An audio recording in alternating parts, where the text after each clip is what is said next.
కల్వకుంట్ల కవితక్క రేపో మాపో బయటకొచ్చేటట్టుగా ఉన్నటువంటి వార్తలొస్తా ఉన్నాయి. ఎందుకు ఇప్పుడు బయటికి రావడానికి ప్రధానమైనటువంటి కారణం ఏముండొచ్చని అనుకుంటా ఉన్నారు? ఏముంటది మీరే మీ మీ మీడియాలలోనే ఇంటున్నాం మేము బీజేపీలో బీఆర్ఎస్ విలీనమని. కానీ నాకు తెలిసింది ఇంత పెద్ద సడన్ ఇన్సిడెంట్ అయితే తీసుకోకపోవచ్చు అనుకుంటున్నాను నేను.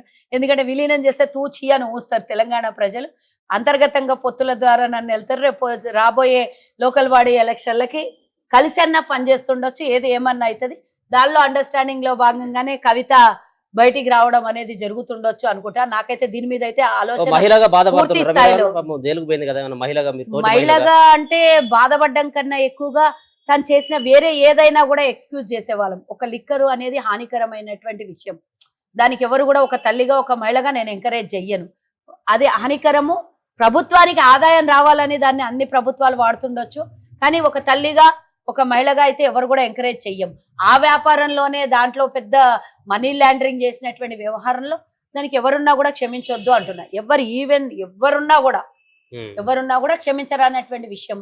తప్పు చేసేటప్పుడు ఆలోచించుకోవాలి. డబ్బే ప్రధానం కాదు కదా. తనకు కూడా తనకు పుట్టినటువంటి పిల్లలు ఉన్నారు. రేపు పొద్దున అదే స్థాయికి వాళ్ళు వెళ్ళిపోతే కన్న తల్లి బాధ ఎట్లా ఉంటది?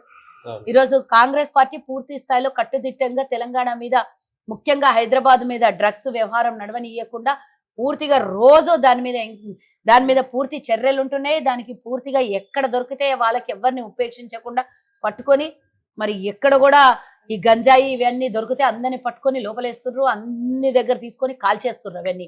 కాబట్టి ఈరోజు స్ట్రిక్ట్ గా నడుస్తున్న యువతకి ప్రాధాన్యం ఇస్తున్నటువంటి ప్రభుత్వము, యువత పాడు కావద్దు అనే దాంట్లో మా ప్రభుత్వం ఉంది. దానికి 100% నేను కూడా సెల్యూట్ చేయాల్సిందే.